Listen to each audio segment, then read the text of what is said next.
Good morning. My name is Susan Jagalko, and it is my privilege to serve as your worship associate this month. My husband reminded me this morning that I tripped and fell the last time I was here and fell flat on my face right behind the pulpit. Thank you, Richard, for reminding me. It's all right. Anyway, everyone is welcome here in this safe haven, encouraging and supporting each other on our spiritual journeys. Actor and human rights activist Mike Farrell, who has spoken here several times, writes, "I applaud those who wrestle with the questions, especially the seekers. I've come to believe there is a divine spark in all of us, and it is this element of common humanity that we must honor and preserve. Decency, honor, and compassion and hope can be the primary sacraments in our lives, respecting ourselves and the gifts we've been given in a way that empowers everyone rather than demeans."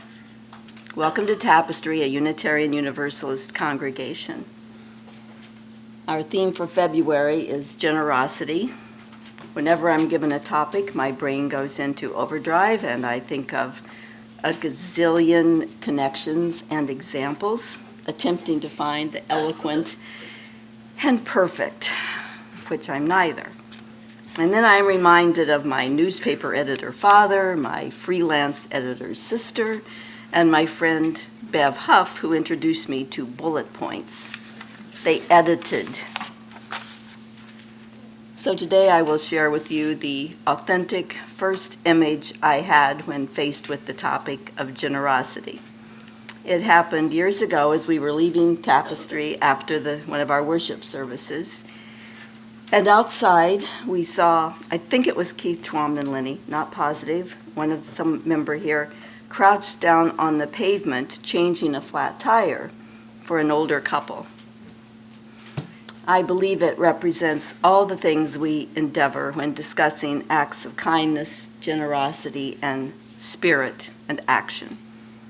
We weave these into our tapestries. Some stories are much more valiant and courageous, yet the fact that I remembered this simple, generous act is impactful in itself. As OC Weekly editor Gustavo Ariana states, "The kindest thing we can ask anyone is, how can I help?" It begins the butterfly effect, spreading our Unitarian Universalist principles right here, right now. And now we ask that you please turn off all mobile devices so together we can create a contemplative atmosphere. We extend warm greetings to everyone this morning. If you are a visitor, we invite you to stand and introduce yourself. If you wish, it's entirely up to you. Thank you, everyone. After the service, you're all invited to stay for refreshments and conversation outside in the gorgeous sunshine. We also welcome you to join us for our first Sunday of the month potluck brunch, Valentine theme, here in the General Hall after the service. If you feel you have found a spiritual home with us, please talk with Reverend Kent, someone at the greeters table, or membership chair Amanda Wainwright.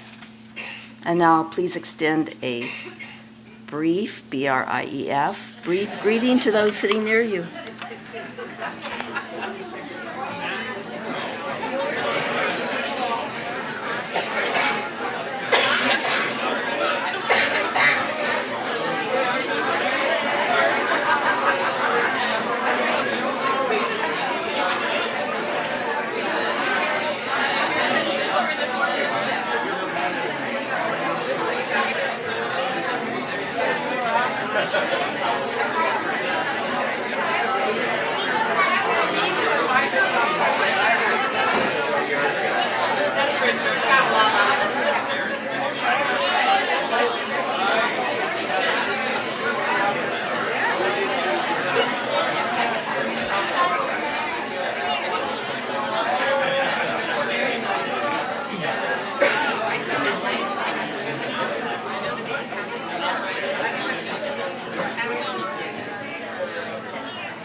Please check Tapestry's website, our newsletter, and we even have an app.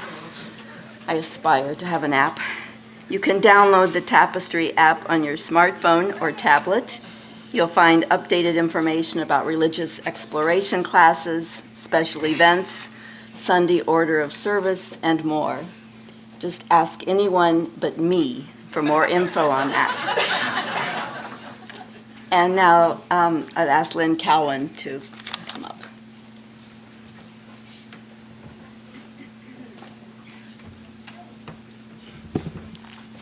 Good morning. For those of you who don't know me, I am the president of the Board of Directors, Board of Trustees for Tapestry, and I have some pretty exciting news. As you may have seen on Facebook or in the Tapestry Weekly, I'm very excited to let you know that the Comprehensive Planning Committee has found a building that could be Tapestry's new home. So, first, a little bit of background. As board members explained at the annual meeting in June, we lost our long-term renter and also Marie Ferguson's generous pledge. So in 2 years, with our current membership and contributions, we won't be able to afford the lease here. When we moved here, we knew we would outgrow this space, but we couldn't afford anything larger. In our 6 years here, we've spent almost $500,000 of your contributions on rent. So to make the best use of what you give to Tapestry, the only way is to buy our own building. Some of you may remember our capital campaign in 2006, but at that time we didn't look for a building and we fell short of what we needed to raise. Now we have a prospective building and soon we'll have the financial details on what we need to buy it. We have a handout to give you today with more information, and my request to you is to please take a look at your finances and begin thinking about what you might be able to contribute so that Tapestry can have a home of its own. Stay tuned. Thank you.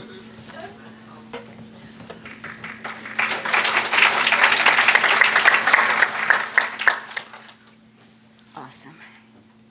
Our activities reflect our focus of building a beloved community, fostering social justice, and making a positive difference for humanity. This is our intention and our strength.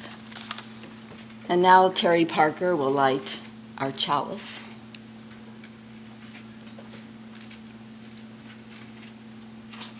Each morning, we must hold out the chalice of our being to receive, to carry, and give back. May we know once again we are not isolated beings, but connected in mystery and miracle to the universe, to the community, and to each other. Dag Hammarskjöld. We gather together to face ourselves honestly, to forgive ourselves gently, and to love one another fervently. Welcome to Tapestry, a community of exploration, forgiveness, and generous love. Welcome home. I want to invite you all to stand, if you're comfortable doing so, to sing our opening hymn. It's number 1023 in your green hymnals. This is a round, and it's a new round for us. We're going to sing it all together, like in unison, twice through, and then we're going to break up into 3 parts. We'll have this smallish part because it's the choir, and they're quite strong. Wendy's going to lead this section, and then you have this section. Awesome. But we're going to sing it all together twice, and then we'll break up. Not bad for the first time.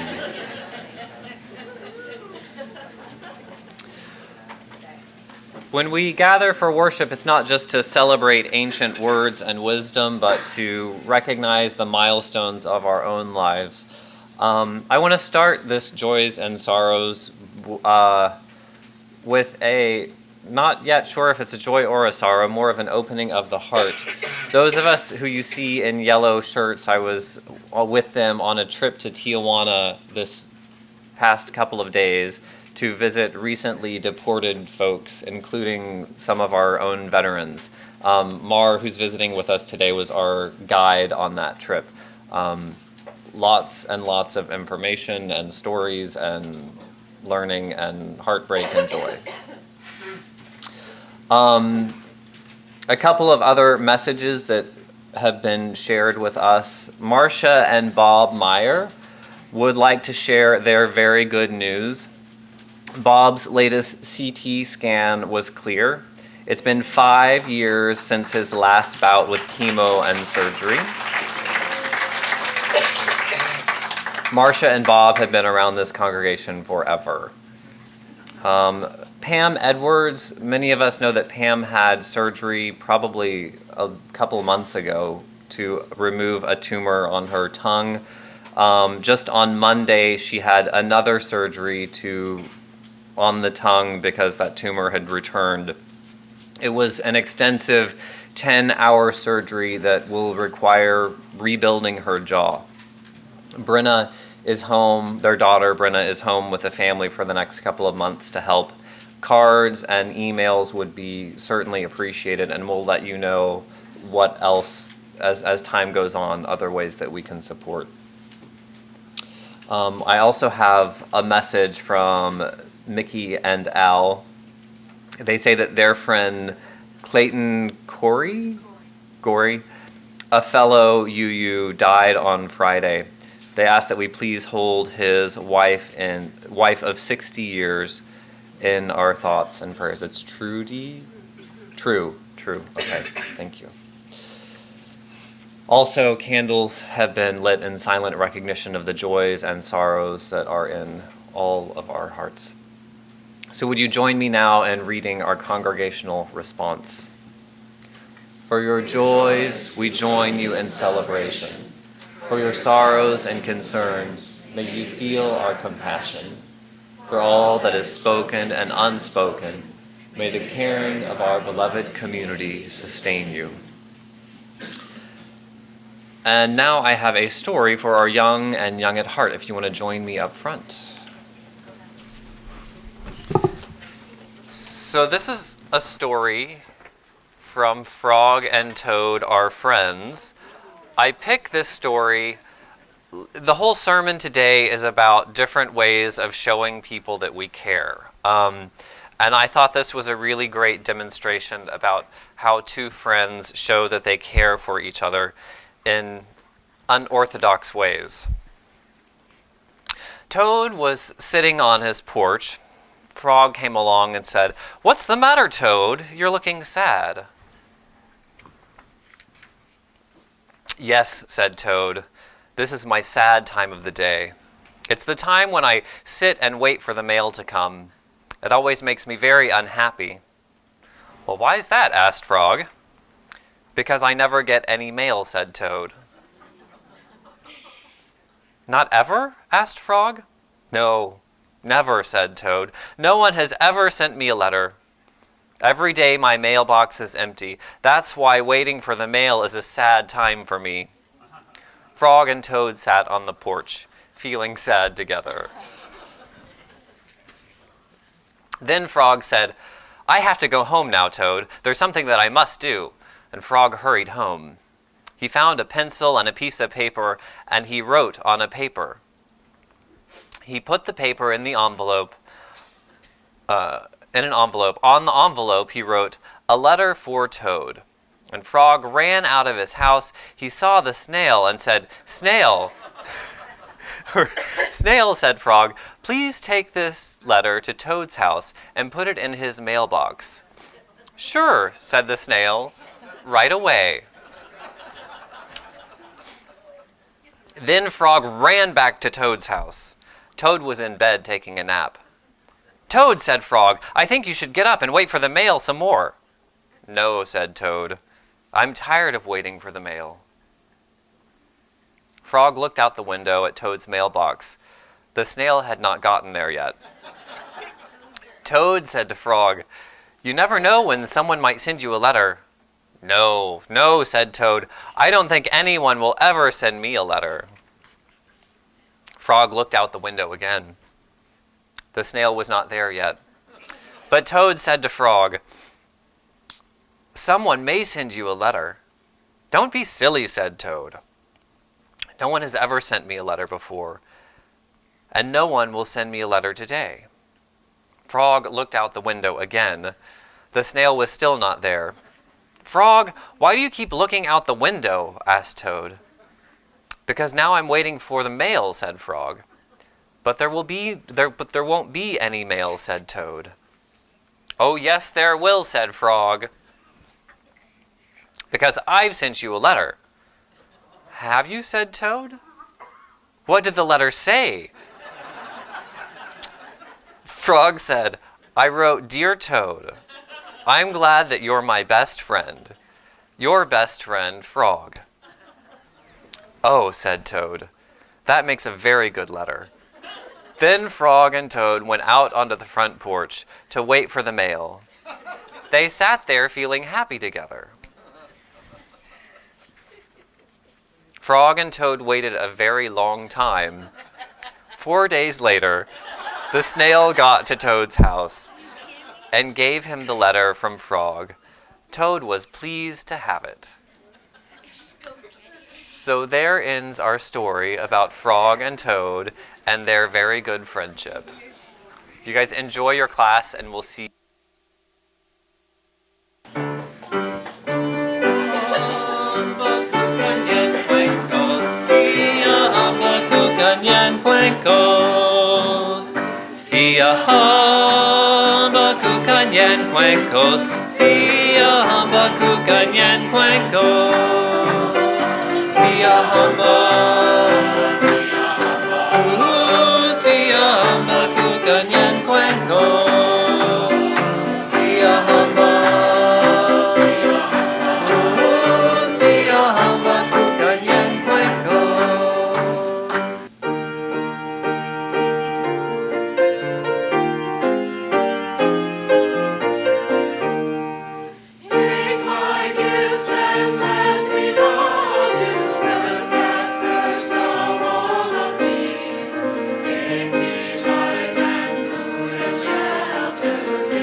Let us take just a moment for silent reflection. I invite you to sit back, find a comfortable space in your seat. Take a couple of deep breaths and let us embrace this shared silence together.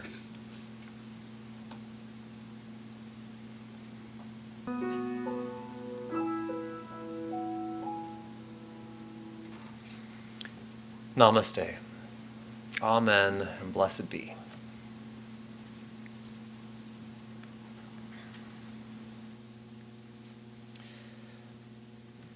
When we think of generosity, for a lot of us, the first thing that pops into our heads is giving money. And we will talk about financial generosity, I promise you, later this month. But I want to start with a much more fundamental and probably more important type of generosity, and that's giving from the heart. Monday night at another congregation, there was a debriefing of volunteers from Friends of Orange County Detainees. It was a reminder for me of the incredibly diverse reasons why volunteers give their time and energy to any organization. As a quick introduction, Friends of Orange County Detainees is an organization that this congregation sponsors. It's a group of around 40 volunteers from around Orange County that go and visit detainees who are in detention centers. These folks are undocumented and have been put in detention, usually for violating an incredibly minor law. And some are asylum seekers. They've left their country of origin because their lives were in danger there. So upon arrival in the United States, they're sent directly to jail until their legal process is moving along, which can take several months. So volunteers give from the heart in a huge array of different ways, visiting detainees. The most common one is just visiting, a 30-minute conversation. It's not legal advice, it's certainly not proselytizing. It's just being face-to-face with another human being. Visitors are just asked to be themselves for 30 minutes. It's kind of strange, but a 30 minutes of quality time can be an incredible gift for people who don't get it otherwise. Some volunteers have developed a deeper relationship with their detainees, and they offer the gift of advice. Cheryl visited her friend Kofi for, a little over a year. She now talks to him every day as he goes about life on the East Coast. He basically grew up on the streets without any parenting, so she offers the advice about relationships and maintaining a home and getting all those sorts of things in life straightened out that hopefully we get from parents. Iris Anderson and Bev Huff, a couple of other women, are now certified by the federal government to assist immigrants with legal proceedings. And Ellen has gotten so involved that she knows how to operate the system like clockwork. She knows which prepaid mobile phones to buy that are the easiest to operate. She knows what restaurants serve food that's going to be recognizable from immigrants from all around the world. She even knows how to get asylum seekers through the security point at the airport without federal identification. And Peggy, who convenes this group and is also the most frequent visitor of detainees, offers her gift of organization and communication to make this all work together. And believe it or not, this isn't an advertising pitch for Friends of Orange County Detainees. It was just my reflection on the huge variety of ways that people have given from the heart to make a difference in our world. This is an organization that operates on a tiny, tiny budget, but it's known throughout Orange County, especially in the Latino community, for the work that it does. It depends on a huge variety of gifts. There are a lot of different ways that each one of us can practice generosity. A few years ago, a guy named Gary Chapman wrote a book that he called Love Languages. The book was a giant hit. There's now even a website if you want to check it out. And I know this concept of love languages sounds incredibly cheesy, and it sounds like self-help talk, but it's really helpful. It's a great tool for people to understand how they express their own caring and how they like to be cared for themselves. It's one of the very few things that I actually include in premarital counseling. And I think couples get a lot out of it. Whether it's in a romantic relationship or a wider family, or even here at Tapestry or at work. Each of us express caring through a few different methods.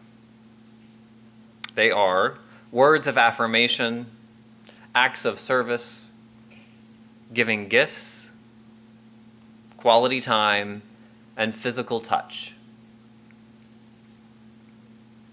Now, we each know people who express these various types of love.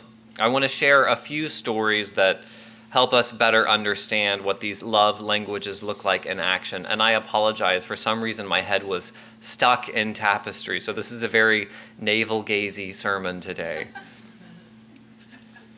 Now, we usually think of kindness as words of affirmation.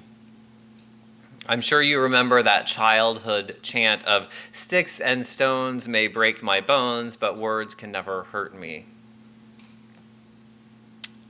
The all-knowing Google tells me that that came about in print in 1862 in an African Methodist Episcopal Church publication. 1862 is a long time ago. Now, fortunately, today we're a little more aware of the power of words and the danger that bullying causes. We're aware that hateful language can dramatically impact a person's well-being, and there are anti-bullying campaigns all across the country. I haven't seen as much recognition, though, of the inverse of that realization. If bullying is truly injurious, then shouldn't it also be obvious that praise and encouragement are important building blocks for personal well-being? I think one of the reasons children enjoy coming to Tapestry is that the adults here are pretty darn supportive of them. I've heard this more and more, that our young children are bringing their parents with them to church and not the other way around. We don't have great facilities here. We don't have video games or jungle gyms or a lot of the things that other churches can offer. But we do have a lot of adults who know our children individually and encourage them to be all that they can be. Words of encouragement may be the simplest and most impactful gift from the heart that we can give, not just to our children, but to everyone. The second type of love languages are acts of service. And I am dumbfounded by the number of volunteer hours that people put in to support this community. I've never given a volunteer thing that much time in my life. It's incredible. And you can take a look at the PowerPoint on any given Sunday. There's a slide that pops up with the volunteers for that 1 week. There are people here to set up. There are 2 ushers, there are 2 greeters, there are 2 people bringing snacks, there's a worship associate, there are 2 people cleaning up after Sunday, 1 person in the audio booth. We have 6 volunteers teaching in our children's religious education classroom. That's 18 volunteers at a minimum every Sunday, without a potluck or any other events. You probably haven't thought much about some of those volunteer jobs. The people who do them are pretty quiet about it. And that's what gifts of service are all about. They're small but important embodiments of love that make life better.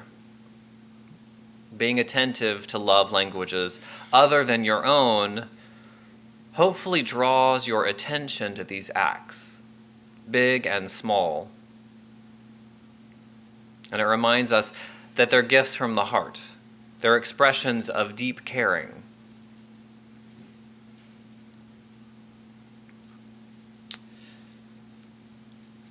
The next language of love I want to talk about is gifts, and this is a unorthodox one. We often think of jewelry or money when we think of gifts. But earlier I was describing our Friends of Orange County detainees and their visitation. The primary role of the organization is visiting folks in detention. It's just a brief 30-minute conversation, but it means a lot to the detainees that we visit. One of the ways that they show appreciation is by making small gifts for the people who visit them. And this may be totally illegal for me to say, but it's contraband for them to give it to their visitors. They certainly can't go out and buy a Hallmark card or a gift of any sort, so they make gifts of the material that they have access to, which is basically their own clothing and any garbage from the food that they can buy at the commissary.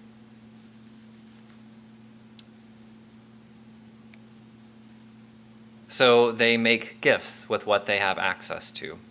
The man that I visited for 2 years made a couple of rosaries for me. I meant to bring them today, but as soon as I got here, I remembered I had left it at home.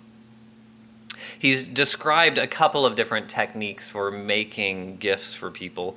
The one that I remember that really stands out to me is how difficult it is to make a cord or twine of any strength. This is something that they don't have access to. It's pretty essential if you're going to make a rosary. Of course, you or I would go out and buy this at the craft store.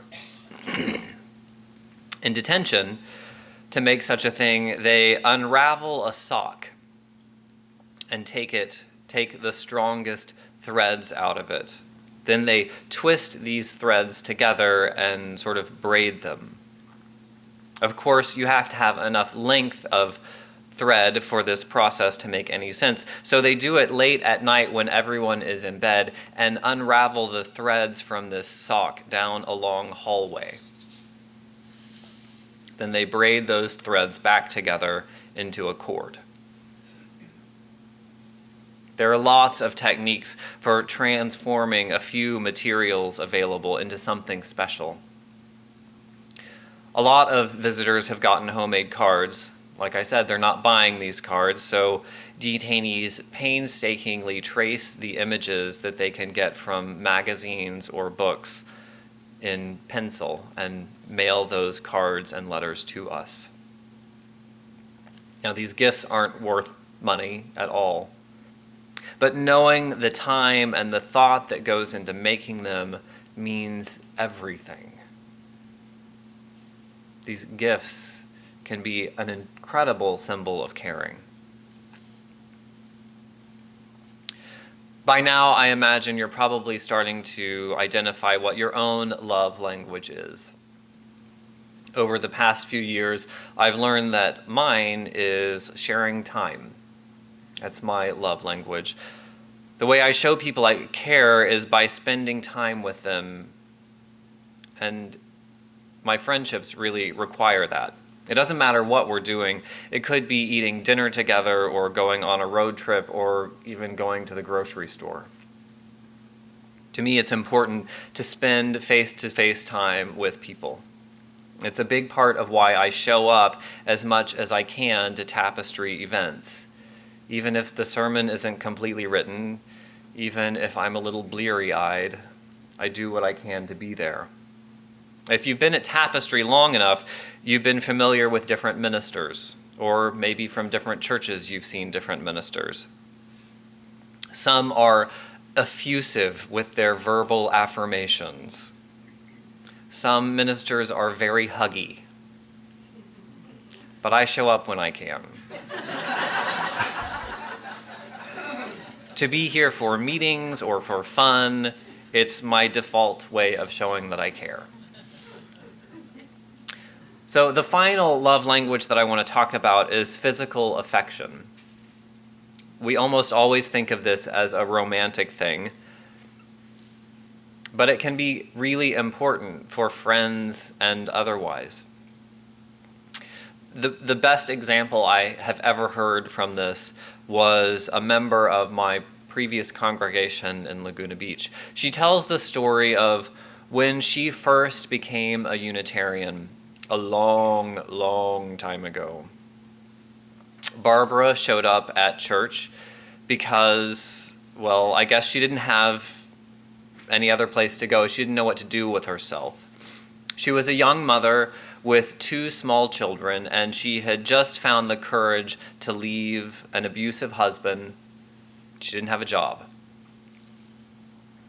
More than money, she needed some basic human companionship and support. So, not knowing where else to turn, she went to a Unitarian church. And that day, when she introduced herself to an older woman, the woman noticed the fear and the tiredness in her eyes, and that woman gave Barbara a hug. And she knew from the hug that she would be all right, and she knew that she had found her church home. Over 50 years later, Barbara can't talk about that one single embrace without crying. That's how much it meant to her. Now, obviously, not all moments of touch are going to hold that kind of power, but a hug or a handshake can warm hearts in really powerful ways. So 5 languages of love: verbal affirmation, acts of service, giving gifts, quality time, and physical touch. Each one of us has a particular strength. It's the thing that we naturally gravitate toward when we want to demonstrate our caring. And each one of us likes to receive love in a particular way. They're not always the same. The implications are pretty obvious for romantic love. In order to express our passion, we want to know what language our beloved most easily hears.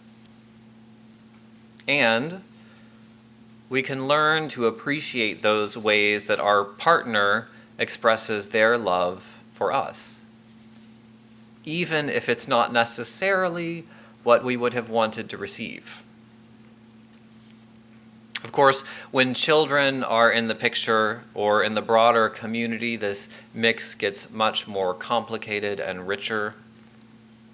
We give from our hearts in a bewildering tapestry of words, actions, gifts, and embraces. Now, there are a couple of ways of looking at this diversity of giving from the heart. One, I can't help but bring up and think of Paul and 1 Corinthians 12. It's the most overused passage in the Bible. It's the love passage that comes out at every wedding you go to. But Paul talks about the gifts that are in a religious community. He talks about preaching and singing and prophesying and healing and gifts of miracles. Basically, he says, appreciate each other for what you bring to the community. Don't be jealous, and don't judge each other's gifts. Wow, that sounds familiar. It's not a bad message. I want to challenge you to do a little bit more, though. If we're focused on generosity, I want to challenge you, and I suppose challenge myself, to try out different ways of giving from the heart. If we're going to grow as loving people, if we want to learn to give more deeply, then we probably need to learn the languages that are not our own native tongue. If you show your love through spoken affirmation, the goal isn't to say those affirmations louder or more frequently. That could get odd, even annoying. If you usually express yourself through spoken affirmation, maybe invite a hug, or maybe put those words into a card and offer it as a gift. Or if you're like me, if you show your affection through spending quality time with people, say more about why you're there and how you feel. Bring your heart and not just your body into that room. Now, growth doesn't happen automatically over time. My, how I wish it did. But growth requires us to push ourselves, to train ourselves, doing something that feels a little bit unnatural. It means being uncomfortable. So I guess I'm asking you to consider giving from your heart in ways that don't seem completely natural or easy. Don't just do more of what you have always done. Try some different way of expressing your love. One of the most important pieces of religious community is that it's an opportunity to experiment with different things. There are opportunities for growth. And this is sometimes difficult to explain to people who aren't familiar with smaller churches. They come in and want things to run like a business. In our consumer culture, we expect to pay for a service and for that service to be rendered in an efficient and predictable manner. But this isn't Starbucks.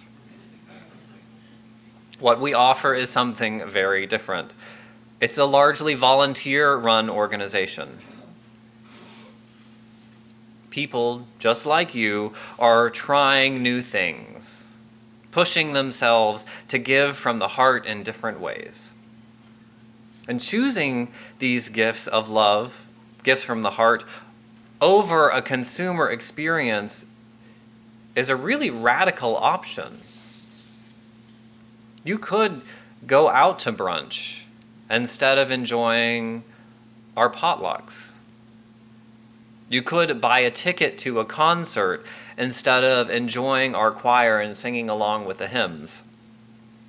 You could pay tuition for extension classes at a university or listen to podcasts online. You could probably even go to a megachurch where most of the work is executed by paid staff. I would rather receive gifts given from the heart than pay for a perfect experience. Enjoy this community. Let it wrap you in its embrace. But also, please use this opportunity to try new ways of expressing the love that is in your heart. We extinguish this flame knowing the light remains in the warmth and compassion of our hearts until we are together once again.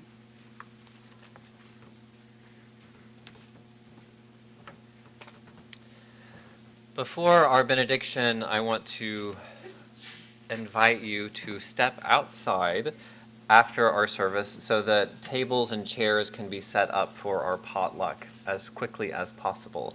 Someone will come retrieve you from outside and let you know when brunch is ready to be served. So would you take the hand of someone near you for these closing words?